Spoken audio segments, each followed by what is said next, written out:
Imagine a game where the only winning move is to betray your partner. But here is the paradox. If your partner thinks the same way, you both lose everything. This isn't just a riddle. It is the mathematical flaw at the heart of human logic. For decades, generals, economists, and CEOs have been obsessed with a single problem known as game theory. It explains why nations build nuclear weapons they never want to use, and why corporations engage in price wars that destroy their own profits. We are taught that being rational leads to the best outcome, but in the high-stakes world of strategy, being purely rational is often a suicide mission. Sometimes, the smartest move is actually the trap. This is the prisoner's dilemma, and by the end of this video, you won't just understand the math behind it. Yet you will understand why trust is the rarest and most expensive commodity on Earth. To understand why this game exists, we have to go back to 1950. The world was split in two. The United States and the Soviet Union were staring each other down, fingers hovering over the button. It was a stalemate where a single misunderstanding could vaporize civilization. Into this chaos stepped the Rand Corporation. This wasn't a normal business. It was a think tank funded by the military, filled with the smartest mathematicians and physicists on Earth. Their job was to apply cold, hard logic to the unthinkable. They weren't calculating profit margins or stock prices. They were trying to calculate the mathematical probability of nuclear war. They needed a way to predict how the enemy would act, not based on hope or trust, but based on pure, undeniable self-interest. And in that pressure cooker of paranoia, two scientists, Merrill Flood and Melvin Drescher, stumbled upon a scenario that broke the rules of logic. They realized that if two rational people act in their own best interest, they will inevitably destroy each other. Imagine you and your partner are arrested for a bank robbery. The police have enough evidence to lock you up for a minor crime, say 1 year, but they know you did the big job. They just can't prove it without a confession. So they separate you into different interrogation rooms. You cannot talk to your partner. You cannot coordinate. Then the prosecutor walks in and offers you a deal. Here are the rules. If you both stay silent, the police have nothing. You both get a light sentence, 1 year in prison. This is the cooperative outcome. It is the best result for the group. But then temptation kicks in. The prosecutor tells you, if you confess and betray your partner while he stays silent, you go free. 0 years. You walk out the door today. But your partner? He gets the full 20 years. But here is the catch. So the prosecutor is offering the exact same deal to your partner in the other room. If he betrays you and you stay silent, you are the one who gets 20 years and he goes free. And finally, if you both betray each other, the deal is off. You both get 5 years. Suddenly, the logic shifts. You start thinking about what your partner is thinking. You trust him, usually, but can you trust him with 20 years of his life? If he stays silent, your best move is to betray him and walk free. If he betrays you, your best move is still to betray him, so you get 5 years instead of 20. No matter what he does, your logical best move is to betray him, and he is thinking the exact same thing. So, what happens? In almost every simulation of this game, played by rational actors, both prisoners choose to betray. The result? They both get 5 years. This is the tragedy. If they had just trusted each other, if they had defied their own self-interest, they would have walked away with a slap on the wrist. But because they followed the rules of logic, they walked into a trap of their own making. This specific deadlock is called the Nash equilibrium, named after the mathematician John Nash.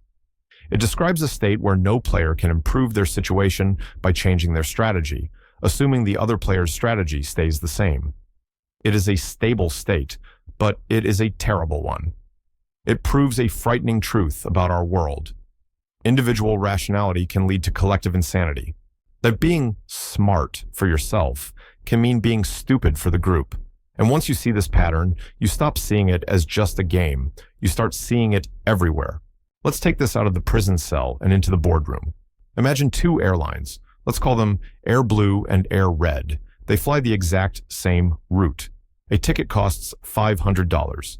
At this price, both companies are making healthy profits. They are comfortable.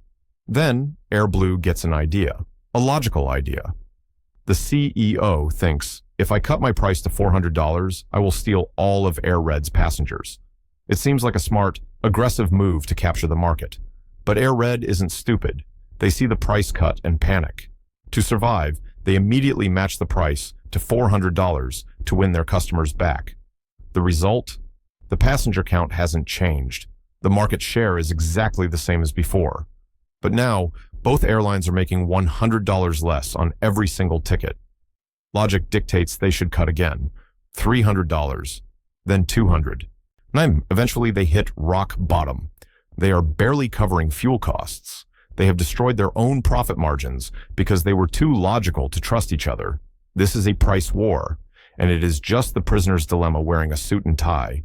Now, let's raise the stakes. We aren't talking about airline tickets anymore. We are talking about national survival. Apply this logic to two superpowers. Country A wants peace, but they are afraid. So, purely for defense, they build a new missile system. They don't intend to attack, they just want insurance. But Country B looks across the border and doesn't see insurance. They see a threat. Logic dictates they cannot remain defenseless. So, Country B builds two missile systems to restore the balance of power.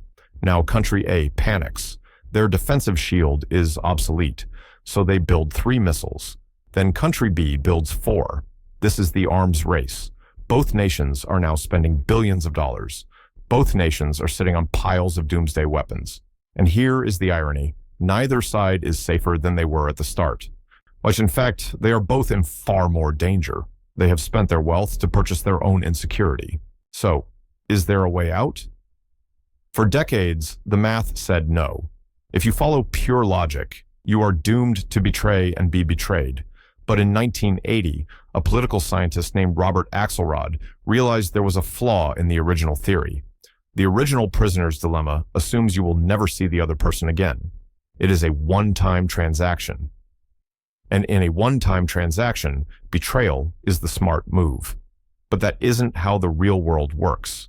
In business, politics, and life, we see the same people over and over again. We play the game on repeat. This is called the iterated prisoner's dilemma.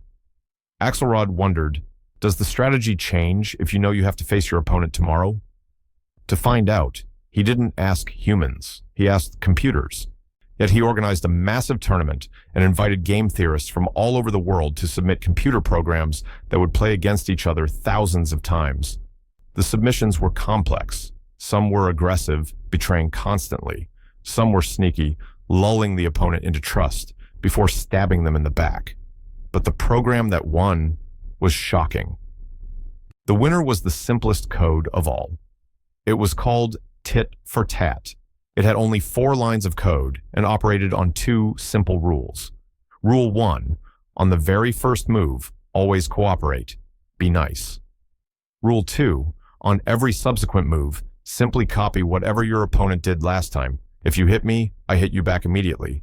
If you cooperate, I cooperate back immediately. It was that simple. It beat the masterminds. It beat the aggressive strategies. It beat the sneaky strategies. Why? Because it was transparent. It taught the opponent exactly how to treat it. It punished betrayal instantly, but, and this is key, it also forgave instantly.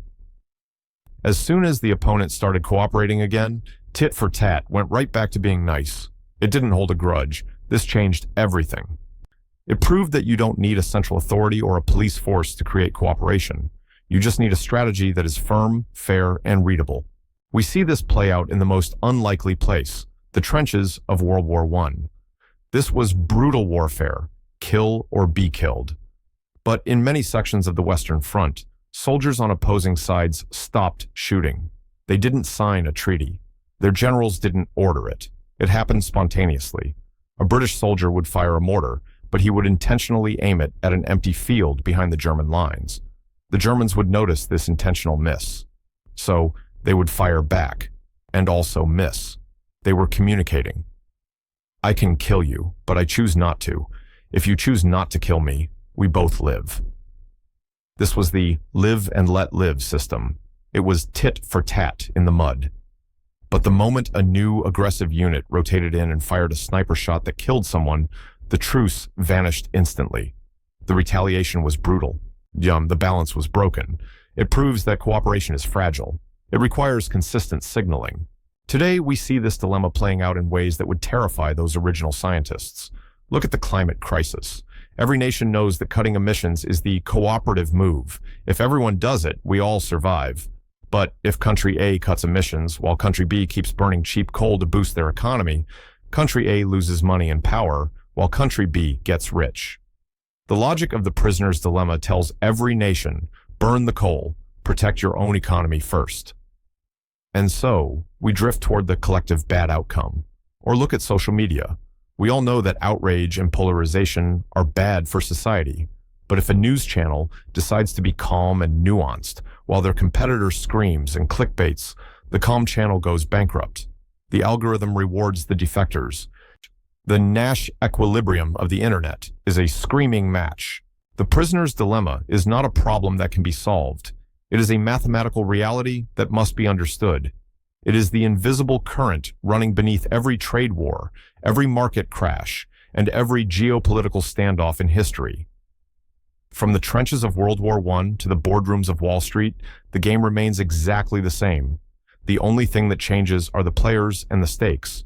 We are not here to tell you which move to make. We are here to show you the board. Because in a world governed by hidden incentives and silent strategies, the greatest asset you can possess is simply knowing the rules of the game.